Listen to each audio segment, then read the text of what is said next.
Okay, hello. I'm Rajoo Subba. Uh, I'm right now leading a very retired life from teaching. Uh, I had been teaching for the last 33, 34 years in Sainik School, Bhaktapur. Uh, about myself, to say about myself, uh, I come from eastern part of Nepal, that is Ilam, and I was very fortunate to have privileged, I must say, to have a very sound education provided by the missionary uh, nuns, that is the Christian Catholic institution. So my initial education was from St. Mary's, Jaulakhel. Then later I went to India. So I did my ICSC from St. Helens Convent. Then later, most of till bachelor's, my education was all in India. Then later I went to St. Joseph College. Then my bachelor's from Government College and master's from Trivandrum University. Okay, so to say about that, my education. So I must say, in those days, to have gone to a boarding school where education was, not as today. Now today, of course, Nepal, the children, they have access to everything. You don't have to go out like in my days. So going to India to study or to come from all the way from Ilam to Kathmandu was very, very difficult. Okay, traveling, and I feel so what kind of my parents, they emphasize so much, especially my father. So others in those days, you could have just accumulated and bought land and all that, but he invested a lot even on the daughters. So that's why I always tell my students also, especially the girls, it's very important for them to be educated, to be self-reliant, to be confident, to be empowered, because the boys are privileged because of the legal system, naturally, from the society. So this is about the education, that the value system that I feel. So I've always tried to implant even this to my children during my long teaching career. And hobby, like in our days, are not like today. We used to read a lot, so reading was most of my hobby in the past. Of course, there was no television when we were small. So reading was that, and basically I like gardening. I like to be in touch with nature. So I'm quite passionate about gardening. Then I love to travel. Fortunately, of course, music. I've always been passionate about it, but never got really the chance to take up any, music classes, because I stayed in the hostel, and those things were not available. Yeah, okay. No, I was born in Kathmandu. Then actually we come from the eastern part of Nepal, and we were here in Kathmandu. In fact, my father, he was a politician, the first elected in BP Koirala's cabinet. Okay, so we were based in Kathmandu, but hailing from eastern part of Nepal. So later my father felt like, he had so much to do in the east than staying in Kathmandu. So we sold our house, our land, which was in Balwatar, and then we shifted to Ilam, because basically Ilam, why? Because of the climate, and my mother was very sickly. She's not no more here. So the climate was very suitable for her. So we stayed in Ilam, but basically my father from Pastar. We are from Pastar, okay? So Ilam was it's like a hill station. It has very beautiful climate. So, and basically people from the Pahar, they have a lot of land also in Jhapa. So Jhapa, very hot. Very hot. So Ilam was the best place for my mother. So we settled in Ilam. But actually ancestral properties were more from Pasteur and Zappa, like that, rather than Ilam. Rather than Ilam. Okay, so Ilam was later just they bought land and all that, but basically my grandfather was also a minister. In fact, he was the first minister from Limbu's community. So I come from a very strong political lineage family, but I'm not very interested in politics, frankly. Okay, so then definitely my father, especially because when he was in the, when he had to attend meetings and all that in Delhi, when he went, he realized because, not knowing English was a big, handicap. So so that is why he emphasized so much that we went to a very good boarding school. That's the thing. Okay, so that's why I was very, very privileged to go in those times to get into such schools. Even St. Mary's, that time only the royalties would study. It was not like today. That was only hostelers, just few day scholars. When I was in St. Mary's, just a handful, I think about 350 from KG to Cambridge. That was O level that time. And my sisters were also there. Then I was, I think in KG, I was just a few of us, Tulsi Giri's daughter, a few of us were in KG, so total from O level to KG, just about, I think, old school was only 350. They were very strict about admission. They would not take just, So that time when I was studying, so Rajoo Rana, she was one class senior to me. She's also from St. Mary's. So many. That time most of the royal families would study there. Okay. Then later I went to St. Helens when Naya Siksha, that was going to be launched. Then again St. Helens, also very, very reputed school and very difficult to get. But because of St. Mary's background, the nuns, because the missionary schools, they are connected, so I didn't have to really sit for entrance and all that. Others, to get into St. Mary's, you have to St. Helens, you are in a line for almost many years like that. So I was very privileged also to get into those kind of schools. Bioscience, like it's like this. You can have bioscience and pure science. So I was in my 11th, 12th, I took bioscience. I did not take pure mathematics. So that was a choice. Darjeeling is purely like if it is part of Nepal, because there are a lot of Nepalis. But definitely in those days there was a lot of differences, coming to Nepal, going back, a lot of, let's say, class distinction. Today now you don't find that. In fact, because, Nepal has grown so much within the past 50 years.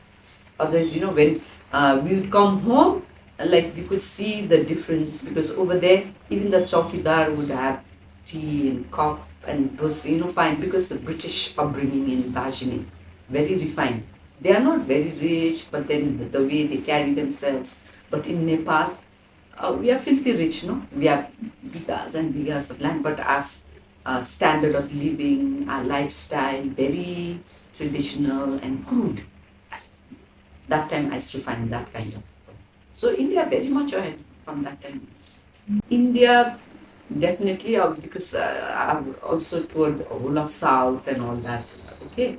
Then besides that, I was lucky enough to go to Europe, because actually my nephew, he stayed with me and then he did very well.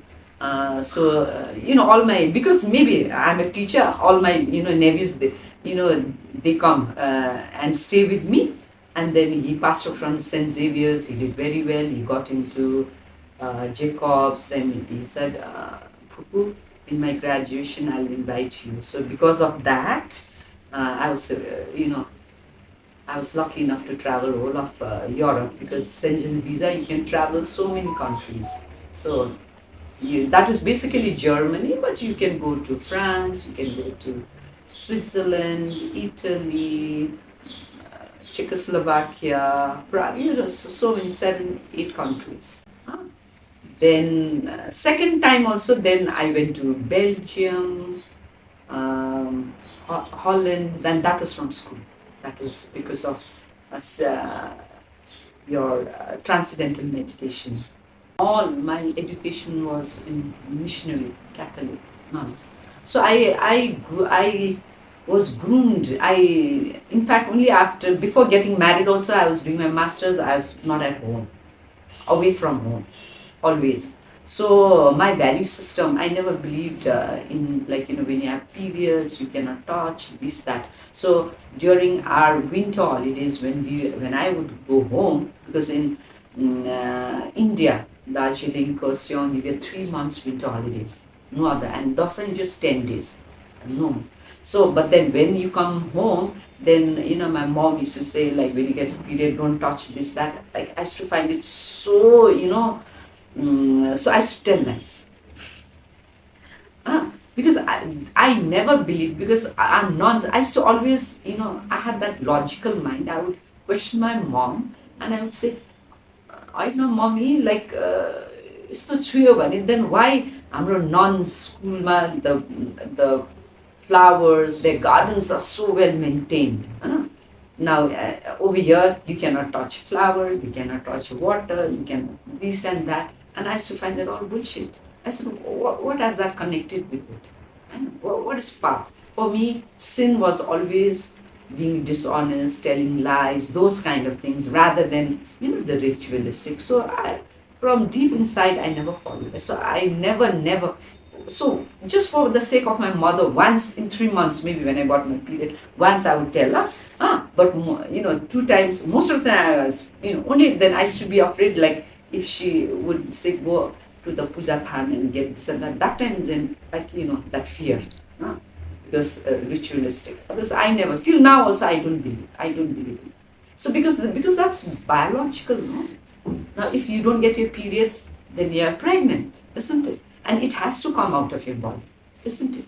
And I always say, even the boys, they throw out their sperm, same thing. And they're not untouchables. Our eggs, the unfertilized eggs gets washed out. It was never my passion. Huh? But being a mother, you sacrifice so much of your, because once you are into teaching, you get a lot of holidays. When your children have holidays, you also have holiday. So it was more sacrifice. Personally, if I was, let's say, not married, or single, I would opt for some other jobs, maybe UN or INGOs, where carefree, you can go out. But then, being married, and and it is also a noble job. It's something like that you're doing, imparting some value system. So a bit of satisfaction from that.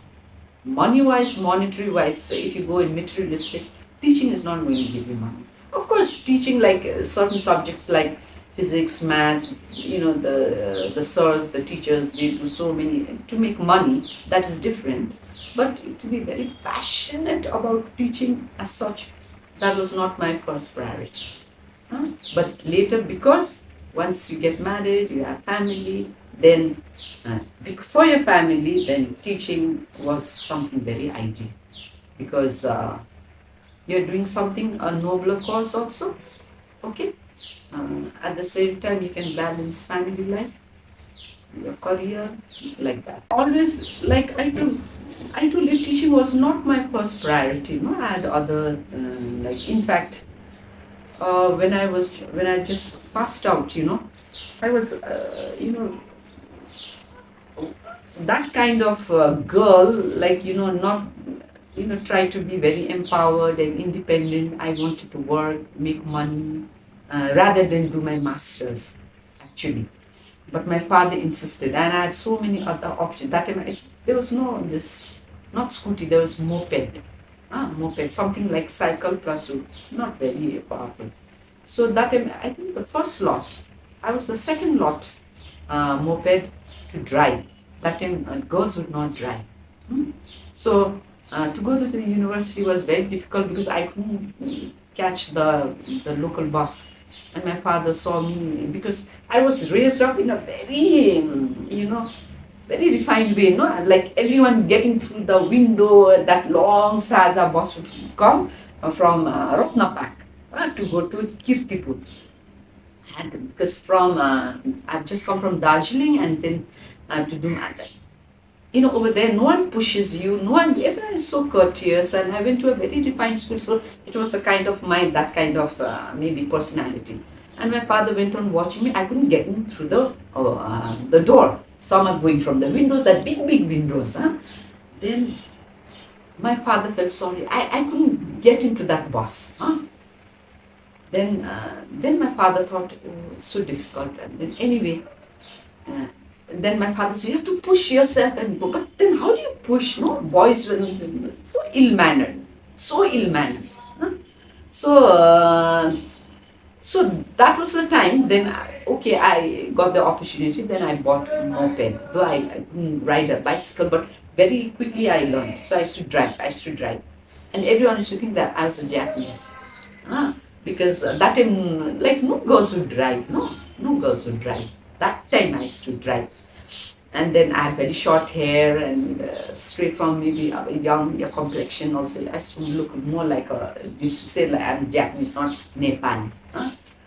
Then I got the opportunity, so many, certain job, criteria, who can drive, who can communicate in English, and all those criteria. So I got the opportunity into such good jobs, but my father said no, because I was not married. Like for my father, for my parents, first priority, no. Daughter first, you have to get married. No, even when my friends were trying for states, that time he said no. Ah, that was how many years ago? 50, maybe 40, 45 years ago. So that kind of that time. So I thought now girls are very lucky. This generation, you all are very, very, very lucky. In my times, very restricted. You can work only, okay, fine, bank. Certain hi-fi jobs where it's no. Chori manche, like izzat ko sawal, like they will look down as cheap, and certain jobs as very cheap. You work in like big hotels as guest relation officer or certain thing, and then fine. So no, if you work in hotels, branded as cheap. Huh? You work in INGOs because you have to go to Jilla work very cheap. Huh? So that tag. So it was very difficult for the females in 40, 50 years ago to even if they were capable because of the family name. Because so that time, yes, I said, I should have been born as a boy and not a girl, because I told you so much of restrictions, not to work here, not to work there. You are capable for it, but because of certain criteria, your name will be tarnished. You are a girl. For your marriage, they'll be like, so those kind of.